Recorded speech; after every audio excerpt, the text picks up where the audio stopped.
Hey, Jen. It's season 4. We're back. Four? No, it's three.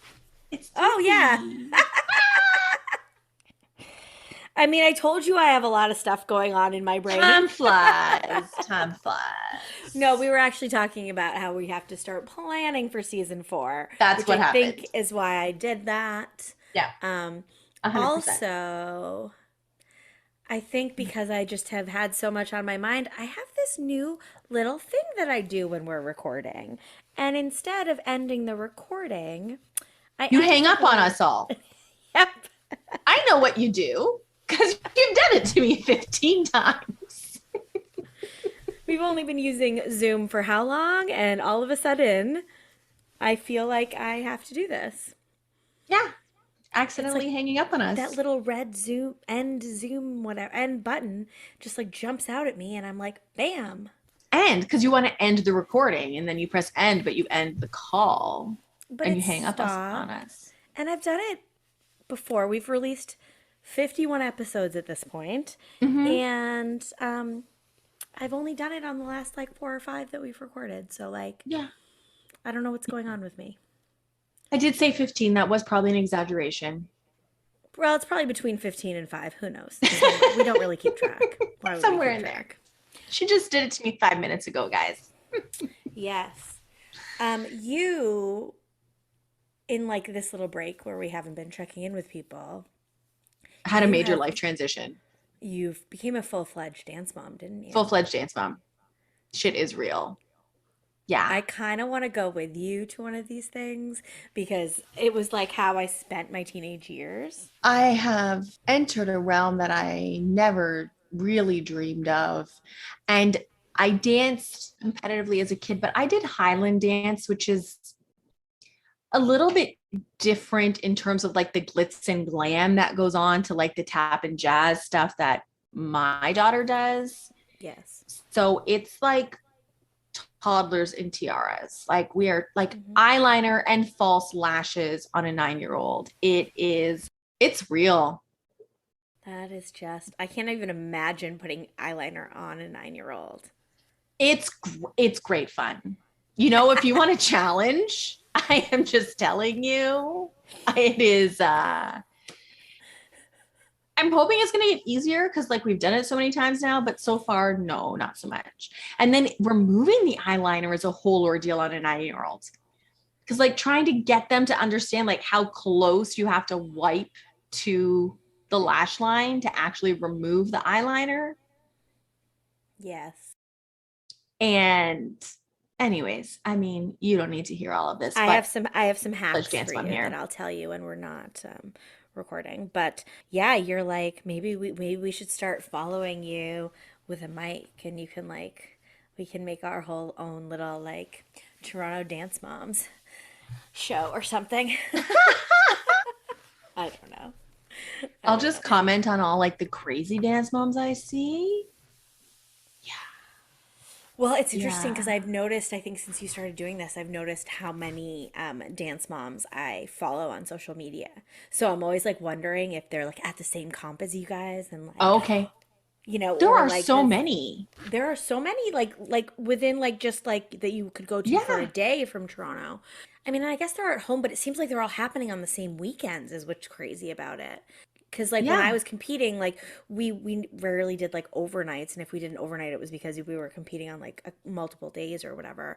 But like I don't remember there being so many happening on the same weekend. And like this woman who I used to take like spin classes from, she's a dancer, but she's a trained dancer, and she judges competitions too. So I think when Matilda had her first one, you were at a competition, she was judging a competition somewhere in the GTA, and then a couple other people were at other competitions. I was like, good God. How many competitions are running within the city on the same day? It's nuts. I went to one competition that was in like a convention center, and there were actually two dance competitions happening in the same convention center in the same city. It's a racket, I think. I mean, it's The a whole, lot of money. it is a lot of money. Yeah. Well, my So, boys, we don't dance. I dance, but we don't, like, the boys do not dance. But they are taking parkour lessons. yes, you told me about this. I love it. They had to jump off a house today. I, there's like a house structure inside this like studio space, and Do they you they watch this? I don't think I could look. there was a like a big one of those big puffy mats under them. Logan got really nervous, and I was taking a Ah, video, okay. and not to send like to share it on social or anything, but just to like send to family so they can see what he's Yeah. doing. And I was like really proud of him. And he just looked at me. He was frozen up on that roof, and he's looking at me and shaking his head like Don't no. record this. So I put it away, and he was definitely, he didn't look like he was going to do it.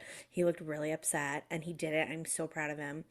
And I said to him, like, I twisted my ankle this morning at school drop off. And I was like, if my ankle wasn't messed up, I'd come up there with you. And then I was thinking, I was like, no, I wouldn't. I wouldn't do that. Actually, no, I'm chicken.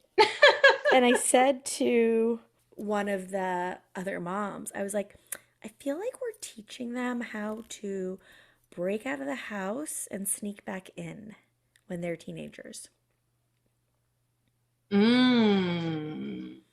Life Because skills. Life skills. especially for Logan, the structure that covers our deck is right out his window. So he could literally balance on it and drop Yeah. down to the deck. I mean, it would be loud. I don't know that he has No. learned the art of My house has a quiet. similar structure in that my youngest could theoretically climb out her window and she would be on top of the garage. Yeah, and it's a And much then easier and then drop. she would need to figure out how to get off the garage, but I'm like, oh, I don't know if I'm gonna put like an alarm on her window. Well, and she's like She the actually has an wilder alarm on one. the window already because I'm crazy like that, but She's the wilder one who would do she's it. the one who would try it. Yeah.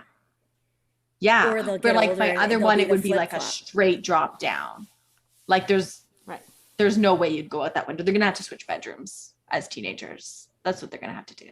Just like Or they'll flip flop, and Ada will become really responsible, and Tilly will just. rebel because she's been such a goody goody. I've had that fear. I'm not gonna lie. Listen, moms, we got a lot of stuff going on in our minds. We do. Yeah.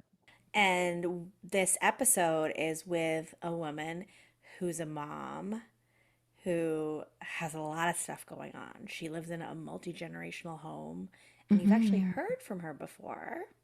Yeah, this is the first time we have a return guest, which is Yeah, amazing. So we hope you loved Mandy the first time because you're gonna love her even more now. And if you haven't already listened to Mandy's previous episode where she talks about her struggle with bulimia, I do recommend that you go back and listen to that one. absolutely. But yeah, Jen and I kind of had this idea to do May kind of centered around motherhood. And it sort of makes sense. I mean, we are a podcast where we talk about the hard stuff Yep. and we have only female guests and we have a primarily female audience. So the topic of motherhood comes up frequently and And the we're moms. challenges they're in. And we're moms too. So um yeah, that comes up a lot. And so we're gonna start this month of May off with Mandy, who's going to talk about her relationship with her mother Yep. and And how it is to grow up in a multi generational home, and mhm, and where to be she part of that kind sees. of sandwich generation. Yeah. Yeah. And I don't remember if it made it into her episode back in October, but she definitely told us that night that she wanted to publish, she had a children's book she wanted to publish. It's called I Know I Am by Mandi Reilly. There'll be all kinds of info in the show notes of how you can purchase it, and you can follow the Instagram account for it and everything. And it's about body acceptance, and it's for kids, which is amazing. You're going to love this episode, and you would love the episodes we have on our Patreon, which is patreon.com/nowwhatpod. You will love our merch at nowwhatpod.com. And I really hope that you guys are going to just like love the special theme month that we have planned for Yes, you. we're excited. We've recorded all of the episodes for that, and they've all been really amazing. So we look forward to releasing them.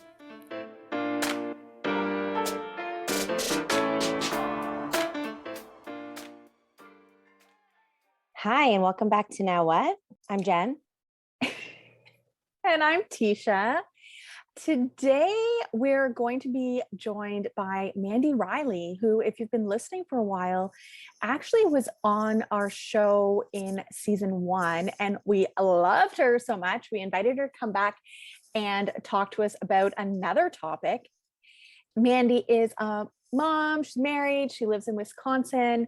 She's also a very soon to be published author of a children's book on body positivity. It's called I Know I Am.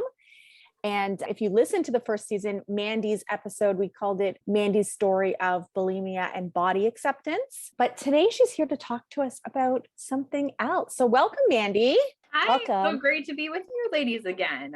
I feel like you said, and I don't know if it made it into the episode, but you said something when we were recording about wanting to publish a children's book. So it feels... I did. It was towards the end, and I think it was just like in passing. So that was when I submitted the manuscript, and now it's coming out. That's amazing. Very full circle. I love it. Yes, congratulations. Thank you. Yeah, we're very excited for you. I'm super excited, scared. It's a big ball of emotions. Of course. Yeah. Absolutely. Yes. So when we met with Mandy before, and she was telling us about her story with bulimia and coming to accept her body, she actually talked quite a bit about her mother and being part of the sort of sandwich generation, taking care of a parent and also parenting yourself, and we just thought, let's come back and do a whole other episode on that, because, a lot of people find themselves there or are going to find themselves there. Yes, definitely. If they haven't. So I don't know. Do you want to start us off by telling us maybe a little bit about becoming a parent and a little bit about your mom? Yeah, sure thing. I am from a Mexican and Italian household, and both of those families live together. Multiple generations live under the same roof. I lived with my grandparents my entire life. My husband, who is from New Jersey, actually lived with his grandparents his entire life. And that's kind of how we bonded. At the time, my grandmother was being home hospiced after having a stroke, and they were taking care of his grandfather at home. He had lung cancer. So we kind of bonded over things that not people our age didn't understand. I was 19, he was 22. So I was in school full time. I was working a little over part time, and then I was coming home and I was working a Hoyer lift and a bedpan, and I knew how to transfer her, and I knew how to soften her food and whatnot. So it was a very trying time, and he was able to understand it better than most people. We went from being friends online to he came and visited. The day he came to visit was actually the day of my grandma's funeral. So we often now, 16 years later, joke that our first date was a funeral. It's a serious icebreaker. I mean, he was off the plane for 2 hours and met my entire family. So I give him so much credit for that. Yeah, he was in deep by then. He was. He definitely was. A month later, his grandfather passed away, and I went and visited, and that's when I met his entire family. So I know nothing else. And I wanted our son to be raised in that same environment. And honestly, at first, we didn't leave because we couldn't afford to. I was 23 when I had our son. I was just getting started in my career. My husband was working at an airport, and his airline was going under. So we needed all the help we could get. Yeah. And like so many young couples. Exactly. We figured if we were going to wait to have a child until we were financially stable, it just would never happen. So we weren't not trying. Right. And we ended up having him right away. We were very blessed considering I have PCOS. But like I said, at first it was out of necessity for us. And then it became more of a symbiotic thing where my parents loved having their grandchild around. They had enough bedrooms in the house, so it made sense. Then as time went on, it became we were able to help out more financially. We were able to put more into the household, so it was more shared expenses, especially as my mom was getting sicker. So she had to stop working. She went on disability. And then my dad, he was injured on duty. He was a police officer. So he went from desk duty to retirement fairly young. So then it became into a more, we were able to help them out financially. And then we were able to help them out medically. One thing I remember very specifically was in a span of 2 months. The first month, my mom was taken to the hospital by ambulance and I was riding with her. And the month after, my dad had a stroke and I was riding in the ambulance with him. Oh, it was vice versa because my dad couldn't ride with my mom because it would have exacerbated his stroke. So then I became that secondary person for both of them, which it's difficult, but I wouldn't have had it any other way. I don't know if we ever asked this when we chatted before. Are you an only child? No, I am not. I have a younger brother. He's 2 years younger.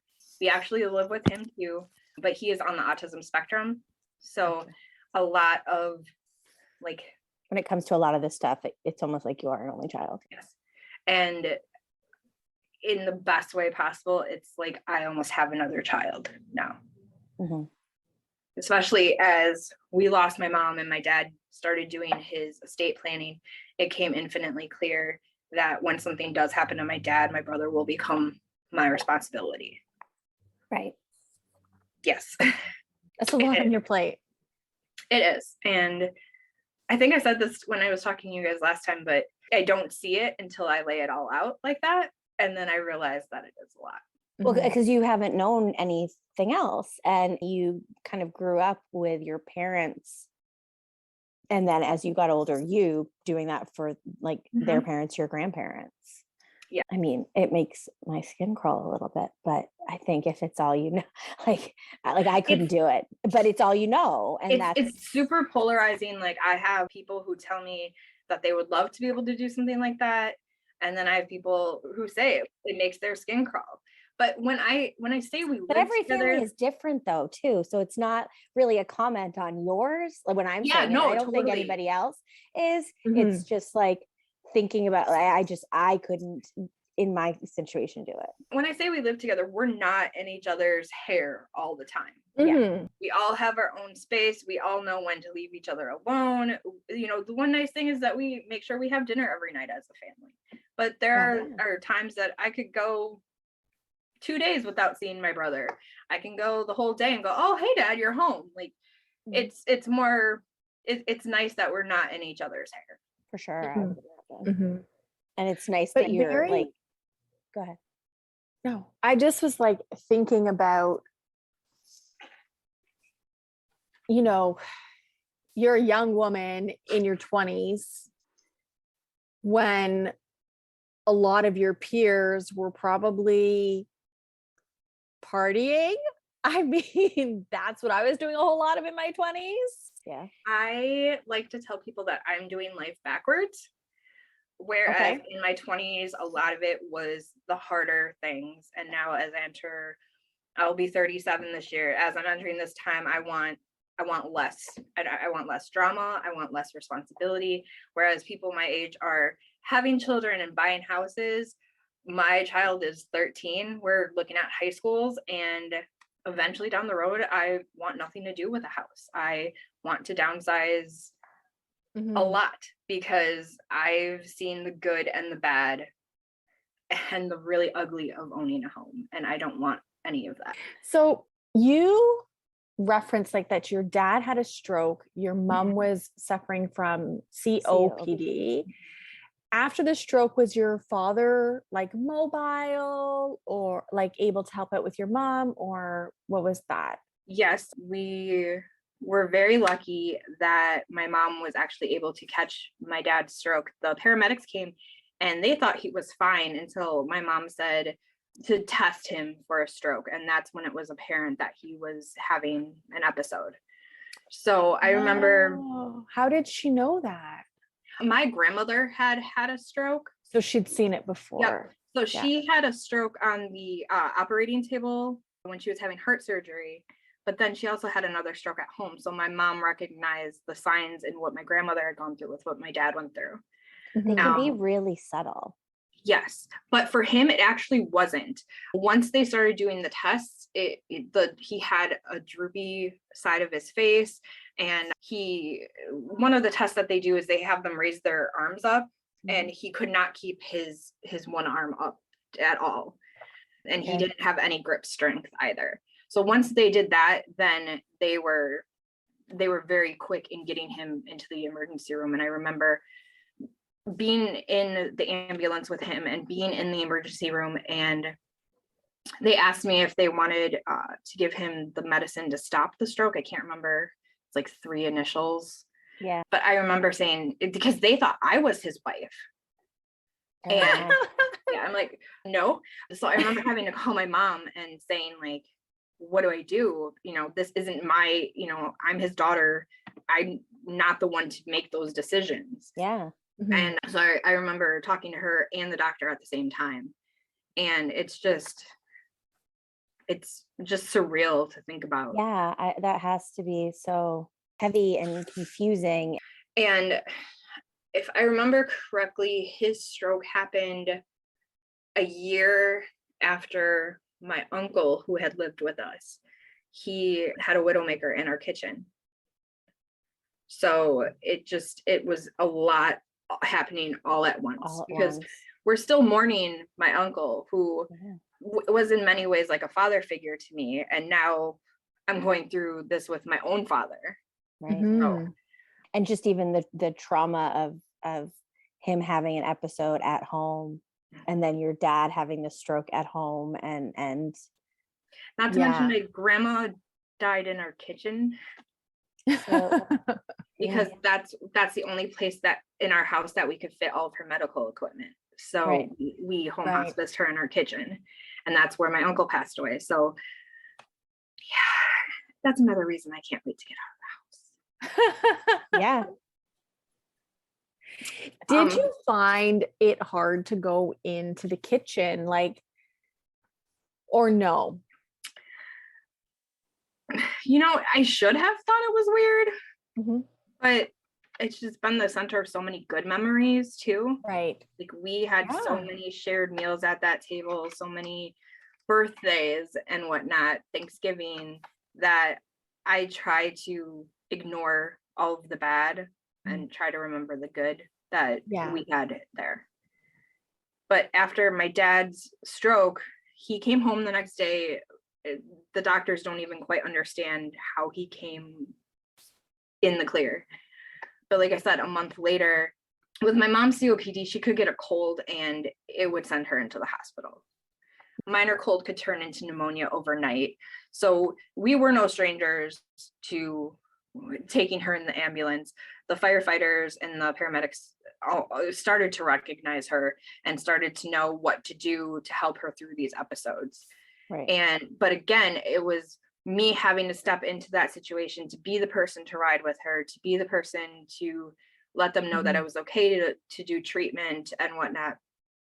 And as a daughter, it's really difficult to be in that position, because it's those times that you really realize that your parents aren't immortal. Mm-hmm. Yeah. Yeah.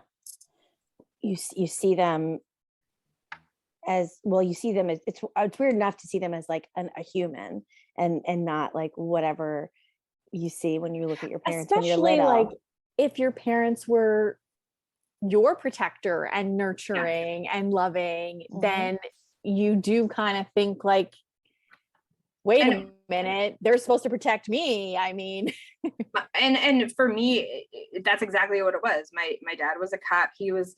He worked in the district my high school was in. So he was showing all my pictures to his coworkers saying, if you see her and she's not in school, you let me know. He was my number one protector. My mom and I were best friends. So for me to have this idea that one day I am going to have to live without them, that's just, it's immensely heavy to think about. Yes. Yeah, I think we tend to not think about death in general, I think, as a society. No, like it's not, even though it's happening to all of us. and everybody we love. It's a factor of life. So to experience, you know, 2 deaths in your home of people. Refresh. Did your uncle live with you guys, or he just happened to be at your house? Okay, I thought so. Yeah. Yep. At the highest, there were 7 people living in my house at one time. I was fairly certain he was living there at that time too. Yeah. You know, family members who live in your home, and you know, like, and getting that real quick crash course in humanity. And then not long after, it sounds like, having, you know, these instances with your parents. Yes. And, you know, kind of bringing this full circle to, you know, what we're discussing, it's me dealing with my grief, but I'm also having to help my son through his grief. The first time I really dealt with a close family member's death was my grandfather when I was 16. My son was 8 when my uncle passed away. And I remember that day because I got a phone call from my mom saying I needed to come home. My husband got a phone call saying, you need to pick up Christian and keep him anywhere that's not the house.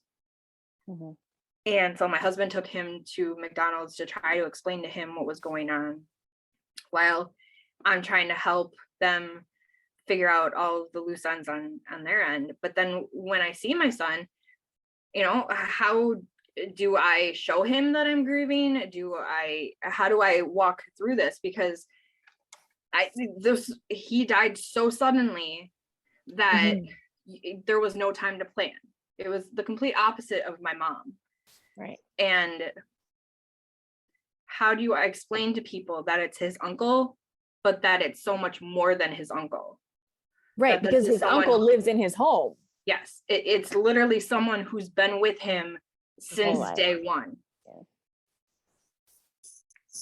I think, you know, while most, I don't know if most is accurate, many kids will end up caring for adults in their, like, whether it's parents or aunts or uncles or somebody in their life as they age.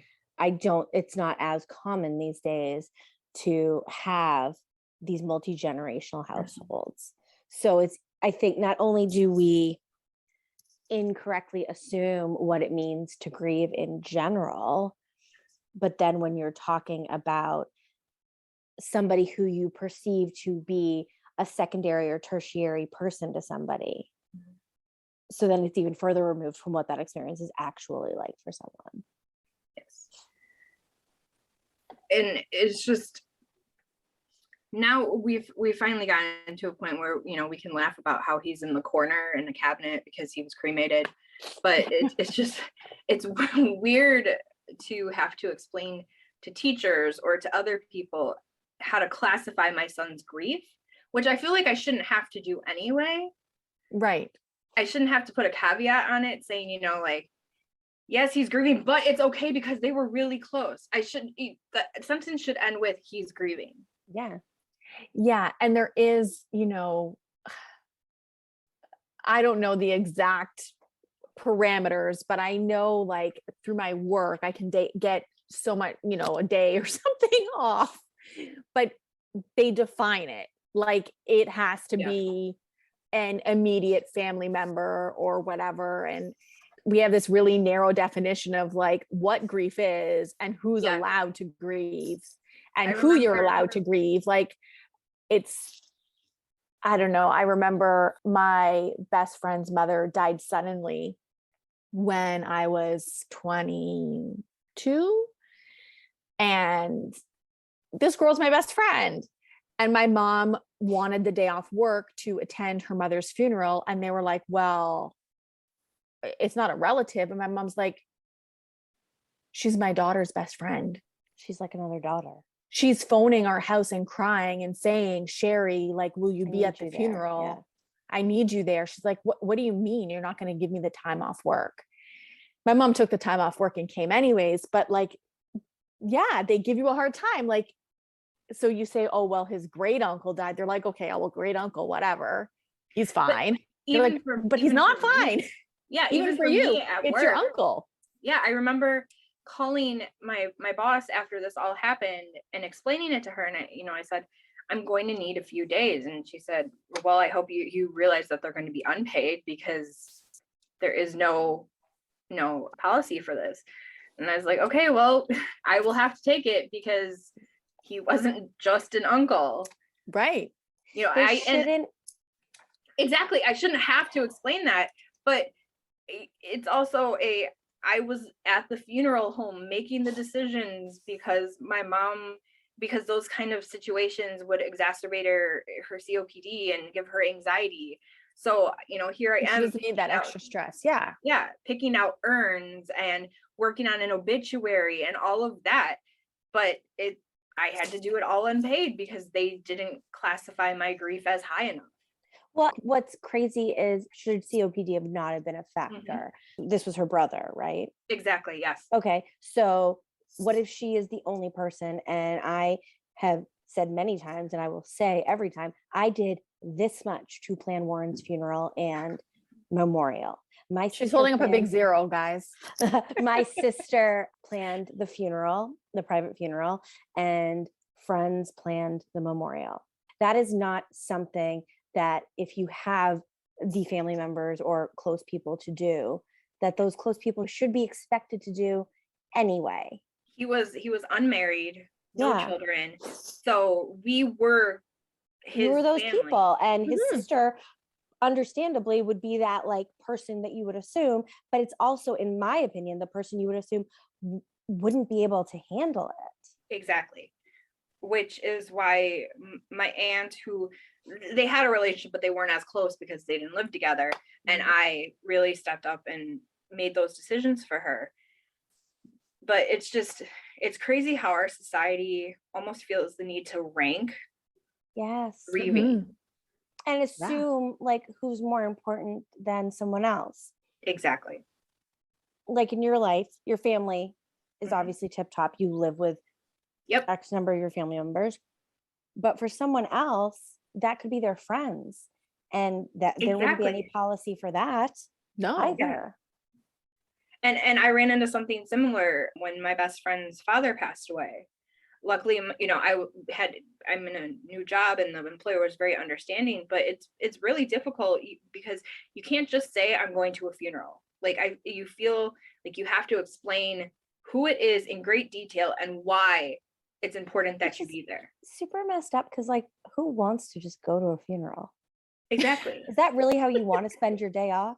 I don't know anybody who would choose to do that. Or there's so many jobs that require you to submit the obituary as proof that, or like death certificate or something. Yeah.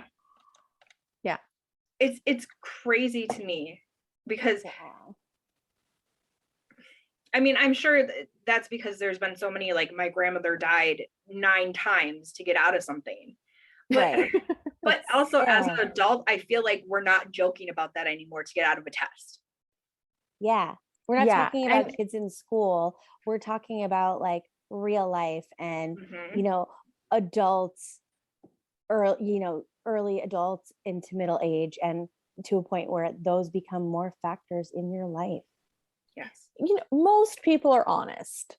It's like the people around you are the people you report to at work, or, you know, the onlookers are the people determining what value someone has and or what your grief should look like. It relates a lot to this idea of like what your grief should look like, and that there's a timeline for it, and that there even has to be a policy about something.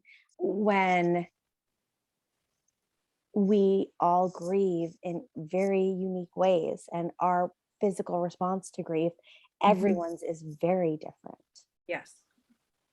Without a doubt. And then, you know, the other piece, like on top of this, you're also still dealing with your mom who is sick.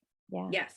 And a child who needs to be like fed and dressed and lunches made, and like, you know, you got to keep them alive. It's this thing. Yeah. It's really, the sandwich generation is the perfect way to describe it, because you are literally smack dab in the middle of having to take care of 2 completely different sets of needs and 2 completely different issues.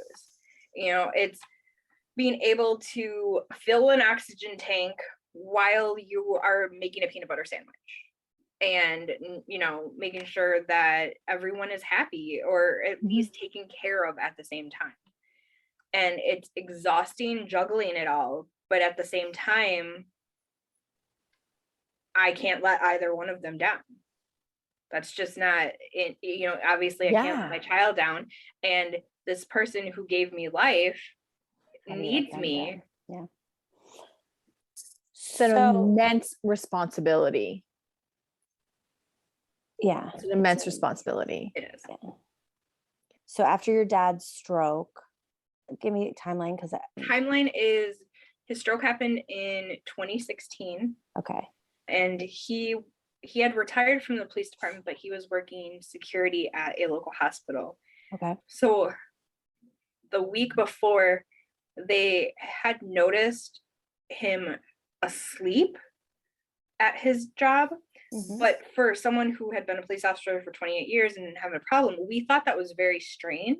Yeah. But now we realize that that could have been a precursor to the stroke that we hadn't noticed. Yep. So he did end up leaving that job after that and fully embracing retirement. But having him almost losing him added another layer of stress, because would this happen again? If this happened again while I was at work, would mom be able to handle it? And just that always, calling 5 times a day to make sure that everyone's okay, or if they don't pick up the phone, wondering why they're not picking up the phone. That part's almost the worst, not knowing how they're doing. Because you still are going to work during the day. Yeah, I'm still working full time. My husband is still working full time. In fact, up until the day that my mom went into the hospital for the last time, I left her that morning. But throughout the decade that she had COPD, it was the most heartbreaking thing was probably watching the decline.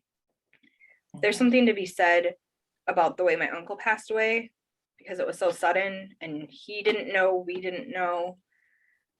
But then watching someone die so very slowly within a decade is heartbreaking. Seeing who they were. I actually saw a picture of my mom before she got sick the other day. Facebook is a fantastic reminder of the best and worst times of your life.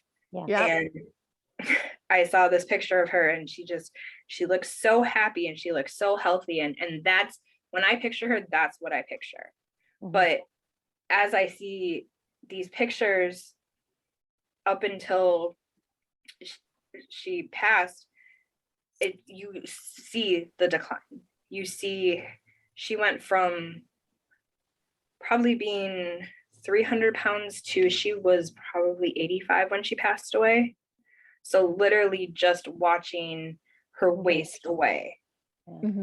There's something uniquely heartbreaking to be a caretaker to a loved one, and to have to watch that and the anticipatory grief that comes with that. So many times where she would be taken away by an ambulance and I wouldn't know if that would be the last time. There were the times where I remember one specific time that I had called for an ambulance and I went to tell her that they were coming, and she told me to go away because she didn't want me to see her dying. Wow. Now she didn't die then, but she thought she was. And I think the realization for her that she was dying made it harder for her to want to be around us, because she didn't want to be a burden. She didn't want us to have to take care of her. So she isolated herself more and more. And she didn't want to go places because she didn't want us to have to worry about making sure her oxygen tanks were filled, making sure that her scooter was charged. She didn't want us to have to worry about having to set up the scooter or having to get her walker out of the car. So she just didn't go places. And that's also heartbreaking because there were so many things that she missed out on. Right. Yeah, of course. But you can understand, like, I can understand that from her point of view. Yeah, as a mother wanting to protect your kids, Yes, your up until grandchildren from that, right? yes, up until the very end. I mean, she was still trying to protect us. The last morning that I saw her before she went into the hospital for the last time, and if I work in finance, so the time between Thanksgiving and Christmas is insane. And I remember I would have had to work a full week between Monday and Wednesday. So a full week before Thanksgiving even hit. And I was looking at working at least a 12-hour day that night. And she had been sick. I remember giving her her inhaler and giving her a kiss on the head. And she was short for breath. And I just remember feeling horrible that I had left her that morning. And then I got the phone call from my dad saying that she was being taken to the hospital. So I immediately dropped everything and I drove to the hospital, and I found him and my brother. And we were able, they had brought us back to see her. And right when we were starting to surround her bed, she coded. So they tried to, like, they moved us and they tried to put the curtain around her. And I must have been at the right angle to see the people on top of her doing CPR. I saw the paddles, and that was the first time I really broke, and it was definite to me that I would be losing her, that this was the beginning of the end. They brought us all back, and I remember looking at my brother and looking at my father and saying, we can't let her continue living like this. This isn't fair to her. Towards the end, her quality of life was non-existent. She was sustained on enough yogurt to get her anti-anxiety medication down, because the anxiety medication would help her breathing enough so that she wouldn't be in almost constant panic attack. She was so frail and so thin that even touching her the wrong way would leave a bruise. And she was just so thin that we were afraid that even a slight fall would be too bad for her. And I remember telling them and saying, like, we can't let her continue to live like this. This is not what she would want. And she's probably holding on for us. And it can't be like this anymore. And at that point, we didn't know if she was alive. We didn't know if she was dead.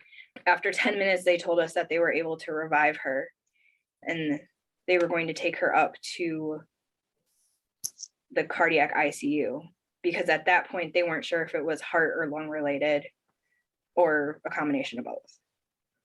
And I just remember this like false hope in my dad's eyes that he thought she was going to make it. And I didn't have quite the nerve to like tell him yet, but I was pretty tell sure. him what your instinct was about it, right? And that entire week I was working, and as soon as I would be done working, I'd be at the hospital. And the day before Thanksgiving, I had gotten out of work early. I remember visiting her, and they used a Hoyer lift to set her up. And that's when I had the distinct memories of my grandmother and how eerie it was towards the end, and how my mom, she was conscious, but she wasn't coherent. She had no real idea of what was going on. And the nurse was saying, you know, why don't you wash her hair and brush it and put it in a braid, because she had very, very long hair towards the end. And I would always put it in a little like side braid for her. And I remember brushing her hair, and it was just coming out in clumps. And that's when I knew that her body had given up on her. Yeah. The next day was Thanksgiving, and it was also my dad's birthday. And my husband, myself, and my dad went to visit her. And I told my husband, I said, when I'm over there by mom, please take a few pictures. She's not going to make it, but I want to have these memories. And do not show them to me until I'm ready. He took a few pictures, but that's when I just realized that she wasn't coming home. She wasn't going to get better, because at that point, they told us that she would have needed a tracheotomy in order to come home, a new pacemaker. And when they were trying to get her stable, they nicked a vein in her arm, and her arm was going necrotic. So she would have needed an arm amputation as well. And all of this, my dad is thinking she's going to make it through. Everything's going to be okay. And as my husband and I were driving home, I said, we need to have a conversation with Christian. We need to ask him if he wants to say goodbye, because I didn't have that opportunity with my grandfather because he passed away suddenly in the hospital. And I want him to have no regrets. He made the choice to see her the day after Thanksgiving. I took him. He got to say goodbye. And he did so much better than I thought he would have, had I thought I would have. And he told her that it was okay, that to stop hurting, and that he loved her and whatnot. The next morning, I got a phone call, and my dad got a phone call. We got two very different phone calls. His phone call said, Mary has something to tell you.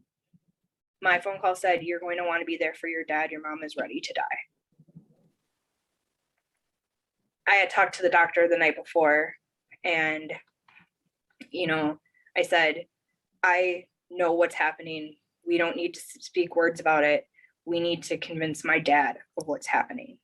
And the doctor said that would be best coming from my mom. So, my dad, up until the very end, was in the state of denial. So that's his wife. Yes, they had been How long were they married? 35 years at that point. Yeah. It's so, when you have a life, when you've built a life with someone, when all of your hopes and dreams are with that person. And when he retired, he retired to take care of her, and he always had that hope that they would be able to enjoy the life that he created, which is probably another reason why I'm in this state of my life where I want to enjoy living now, because I saw the opportunity, or I saw the opposite. I saw them not being able to have. Well, there's no guarantee. Exactly. Right? Exactly. But his denial, it had to fall on someone signing the hospice paperwork and preparing all of that stuff, and that fell on me. And so I'm so very, very lucky that my husband was able to keep it down at home, and to keep my son in school, and and to keep him going, because when they started the morphine drip, it was Saturday, and she didn't pass away until that following Wednesday. And pretty much all of my time was spent there. They literally had to trick me into getting into a car. They told me that they needed me to get something out of the car, and then I was pushed into the car and taken home. Like, you need to go home and shower and sleep and eat something, maybe. Yeah, because I did not want to leave her side. Yeah. And this was all just pre-COVID, right? That. Yes, that holidays, this is just pre-COVID. In some, thank God for that, right? Yes. And that is the only saving grace, is that I think she had some kind of an inkling of what was going to happen, because there is no possible way she would have survived COVID. whether And No, not with just that- COPD. Yeah, COPD. and Like, the stress the additional stress that would have put on all of you as a family. yes, because my to try and husband, keep that all out. Yeah. at that point, he worked at a hospital. And Right. he worked in the ER. So he was cleaning all of the COVID rooms. Things would have been so dramatically different. Yeah. Mhm. And the stress on her and the inability to leave the house, granted, she didn't leave the house very often, but to have that completely taken away from her, Like no chance. Yeah. no chance. And it just, she would not have survived. And I think she knew, because we were able to be with her. We were able to have the funeral. But again, Right. for me, it was so much stress because, as you were saying, like, you didn't plan anything. Yeah. I was the It one was that you. planned. I was Again, you planning were everything. again put in that position because your dad couldn't do it And my brother, and your brother wasn't able to. yes. Mhm.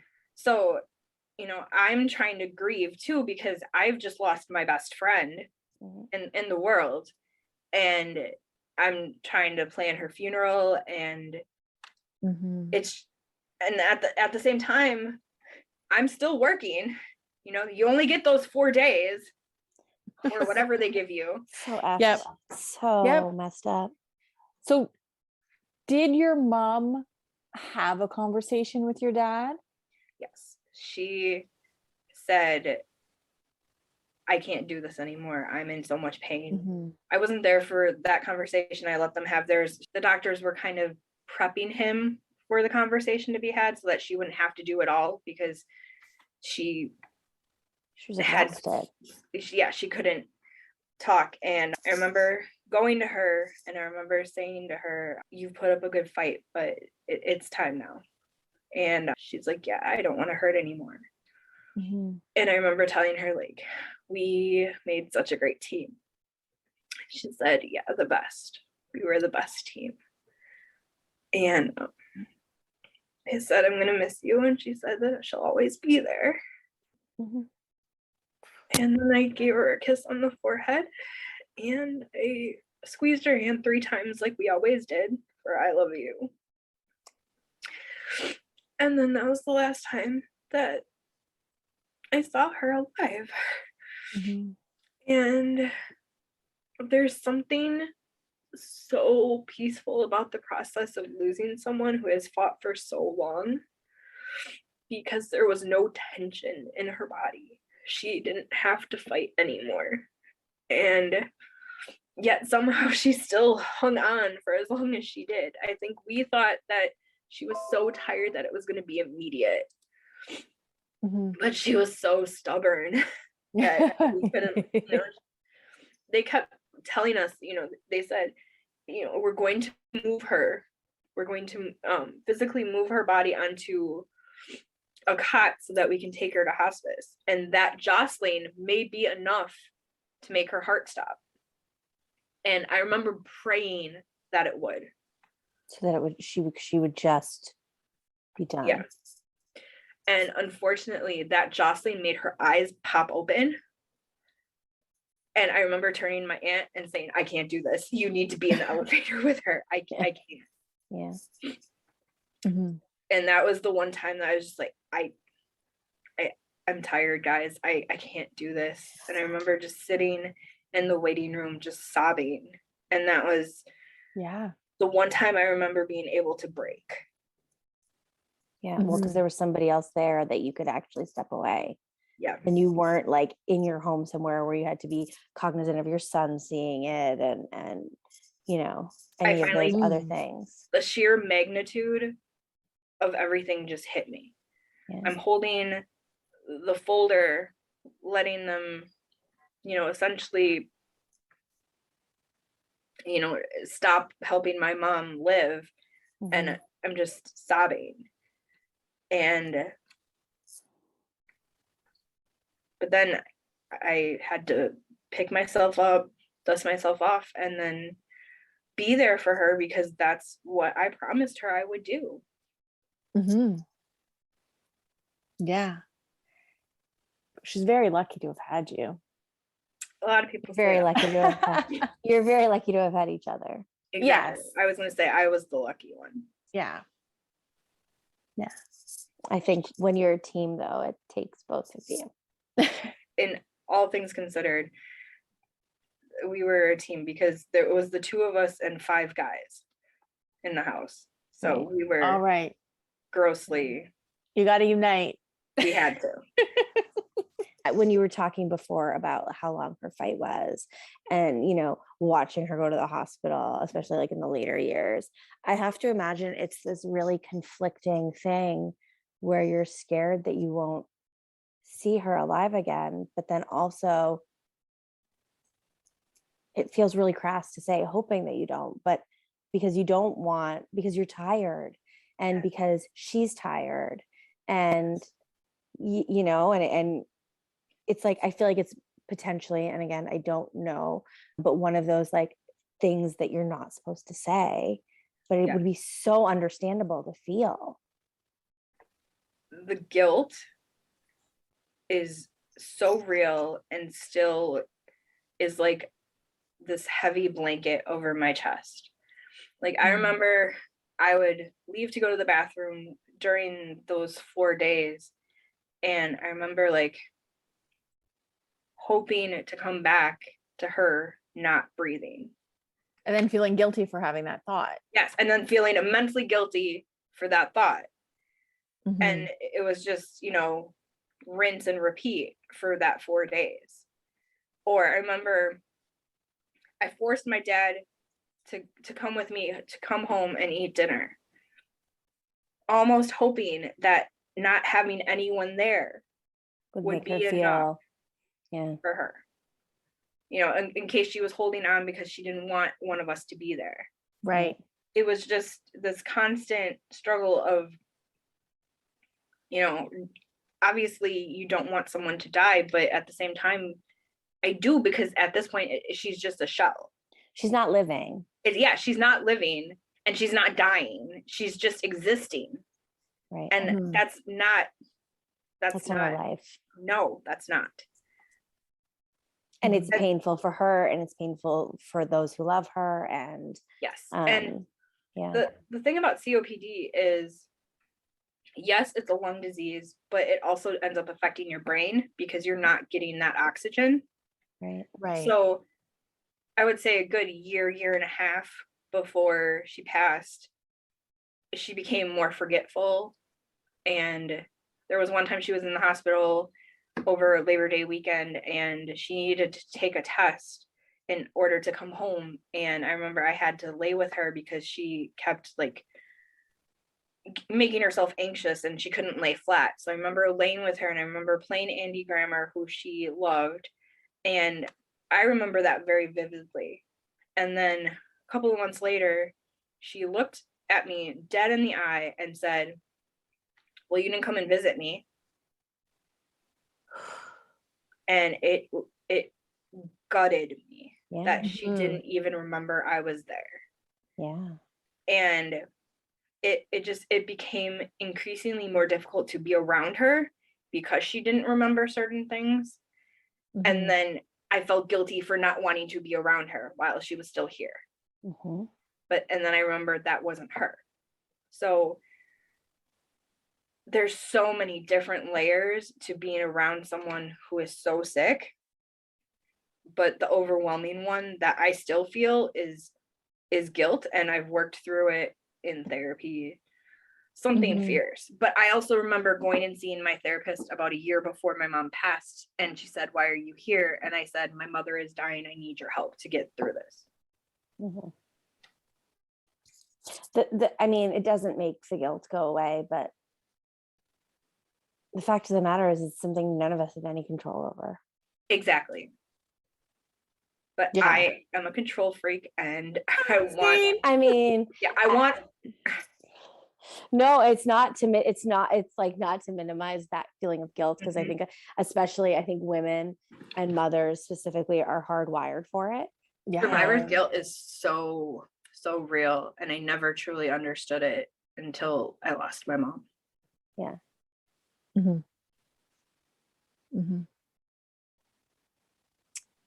I mean, it is, especially when your kid will say, or has said, doesn't happen often, that daddy was more fun and he should be here. I wish Nene was here because she wouldn't be so mean to me. Yeah. Yeah. Yeah. Because grandmas are always really like a little bit. Yeah. And in fact, he lenient. still sleeps on her side of the bed. Oh. Him and my dad have become roommates, we like to call them. Oh, that's sweet. And he sleeps on her side of the bed most nights still, which is good for both of them. Right. Yeah, totally. But then he says things like, you know, I don't remember, I'm starting to forget what she looked like or what she sounded like. And I'm finding that I'm running out of pictures of her to like share. That is the hardest. Looking at pictures is like such a gift and so impossible at the same time. We weren't a huge family picture thing, or, you know, we just weren't into it until my husband came around, and he loves his camera. And so he's got all these random pictures of my mom until she started really getting sick, and then she didn't want anything. So we just Right. we don't have those memories. So, you know, I know a lot of people say it on social media, be in the picture.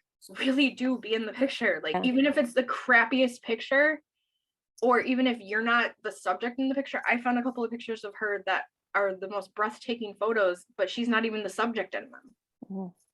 But eventually I'm going to run out of photos, and I struggle to hear her voice. And that's I'm petrified of the videos I have with Warren's voice, like losing them or whatever. Because when I don't know if you feel this way as a parent, but like I can almost reconcile me not remembering that. Yep. But I don't want that for them. Yes, I feel that way. I had 34 years with her. He had, I don't even want to do the math, but he was like 9, 10. Yeah. You know, and I want him to be able to realize how immensely loved he was by her. Yeah. And I want him to feel that all the time. So even now, you know, we bring her up all the time. Yeah. And because he's a teenager and he's finding his own and he's making decisions, and he came out to us in October as gay, and one of the first questions he said was, do you think Nene would love me still? And I said, without a doubt. So like, he still wants her approval. He still wants to know that she would love him. And we, you know, we talk about her all the time because I want him to have that reminder that he had that one person who was always there for him. Yeah. Well, and I think it's important to be able to talk about those close loved ones who have died in ways that aren't always sad. It doesn't have to be sad. That's kind of leading my boys freaking fart, and I'm like, you got that from your dad, because geez, you smell like a grown man. Yeah. Like, one thing that we often joke about now is, like, if one of us says something stupid, we joke that there's going to be like an oxygen bag from heaven, like just ready to like whap one of us upside the head. Because she used to hit you with it. Yeah. Well, no, she used to joke that she would. Yeah, or say that she would. Yeah. Maybe it would be nice if we like took a couple minutes to like honor her and have you tell us about her. Like, how do you feel about that? Love to. Okay. Yeah, absolutely. She was probably one of the most creative people I've ever met. She dabbled in all of the crafts. She could sew, she could crochet, she made costumes. I remember one year she painstakingly used fabric paint to make me Catwoman. And Cool. And she made my brother into Mr. Monopoly. And those were some of her proudest moments because she was creating. And whenever she wasn't creating, she was just so loving. She literally loved everyone who came across her. Her heart was always open. Her kitchen table was always open. She was mom to all of my friends. They never could call her Mary. And she loved all of her children the same. I think she loved a couple of them more than me. Purple was her favorite color. It was literally everything. Every picture I have, she's wearing purple. And she was so sarcastic, and she knew exactly when to drop a punchline. She often joked that if she wasn't full of stage fright, that she would go on the road, because she had this comedic act about my dad. He was her favorite target, and she meant that in the most loving way. Mm-hmm. And all of us we would be better if we lived like her, because she had absolutely no hatred in her body. And when my son asked if she would love him still, there was not a doubt in my mind. Right. Yeah. She just radiated this energy about her that was beautiful. And I remember taking her blanket from her after she had passed and covering her in the white hospital blanket, just so that we could take her blanket to the funeral home. And I had seen that energy I hadn't seen in a long time. And it was just this beautiful aura about her. And that's when I realized she was at peace. Mm-hmm.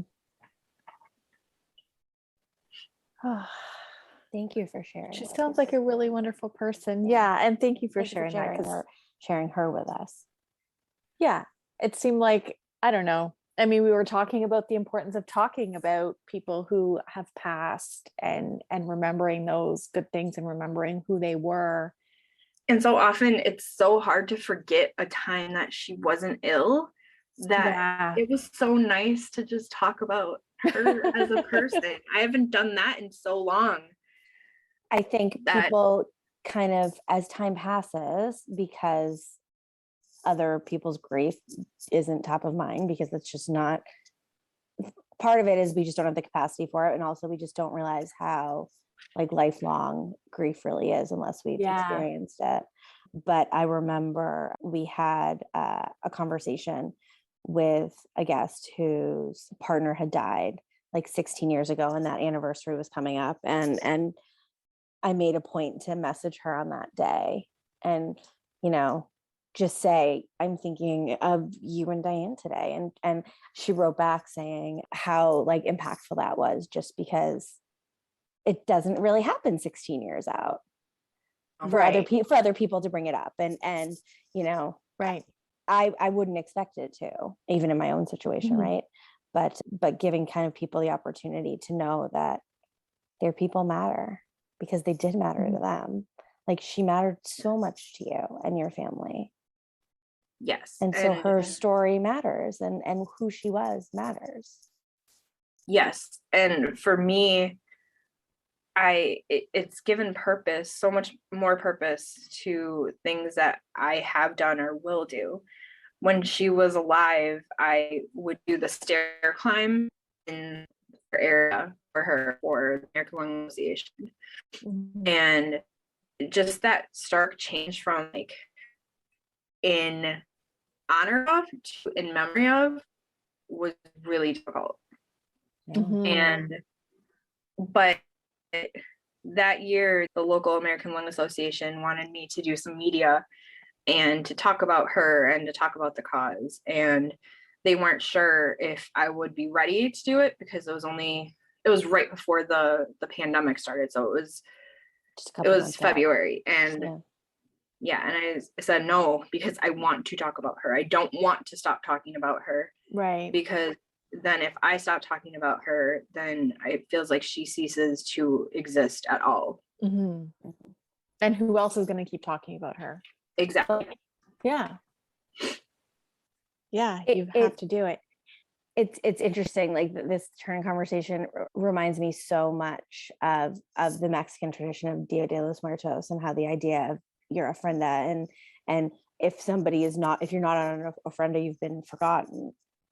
Yes, and that is a very big part of my heritage, Right. and what I believe, and that's part of the reason why I don't stop talking about people that I've loved who are gone, why I always have their pictures, while, you know, for me, yes, Dia de los Muertos is very important, but for me, I want to live that Every day. daily. Yes. Right. Yes. Yeah. Because there are days or weeks that it doesn't fall on me. And then once it does, then I feel guilty that I haven't, you know, that I've been living and she's not. It's finding this balance between being able to move on, but to not forget the past, but not to live in it either. Well, to carry her with you wherever it is that you go. Yeah. But there's also just this stark reminder that she's gone. For instance, when I got the cover of my book, when they showed it to me, I went to call her.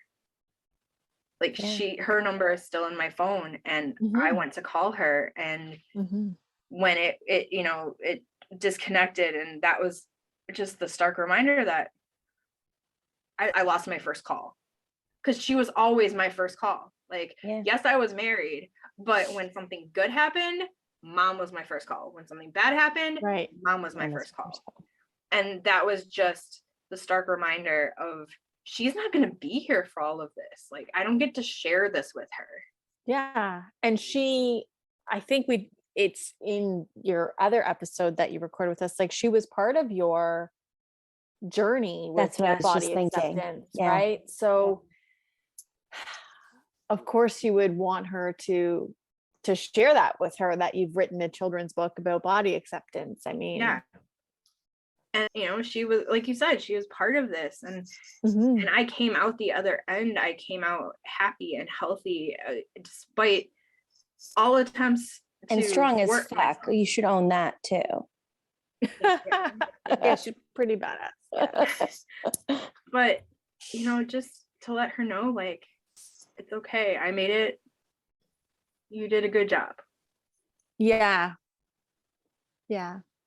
My own loss has made me question like what I believe happens after, and like what the meaning of all of this is. But the one thing I will always hold on to is that our loved ones are still with us in some capacity, because like they wouldn't want to miss it. Exactly. And even though she's not here in person, like I feel her presence so much. And I mean, my main character has a purple shirt for a reason. Oh, I love it. So amazing. I love it. And I actually showed the illustrator a picture of my parents, and I said, please make them look like them, because again, the oxygen bag would come out if she was looking like a hot mess in the book. Yep. That's awesome. Yep. I am very much looking forward to reading your book. Yes. For everybody listening, you have to buy Mandy's book. Tell us the title again, Mandy. It's called I Know I Am. I Know I Am. And it will be coming out in a couple May weeks. 18th? May 17th. May 18th is actually my birthday, and I'm having a launch party that day. Thank you so much for sharing your story with us, Mandy, for sharing your mom with us. Thank you for letting me share her. Of course. It felt good to talk about her and not be all sad. I think for so many, death in general is so taboo, and we don't like to talk about it at all. And it's uncomfortable when people are talking about a dead loved one and it's not sad. Right. But that's not what you want to remember somebody as. No. And in the Italian and the Mexican culture, we don't shy away from it. We lean into it because again, like you said, with Dia de los Muertos, they have a whole holiday around celebrating the dead. Yes. is amazing. Yeah, we honor them. You continue to lift them up, which is that's how I was raised. So that's what I do. Yeah, that's beautiful.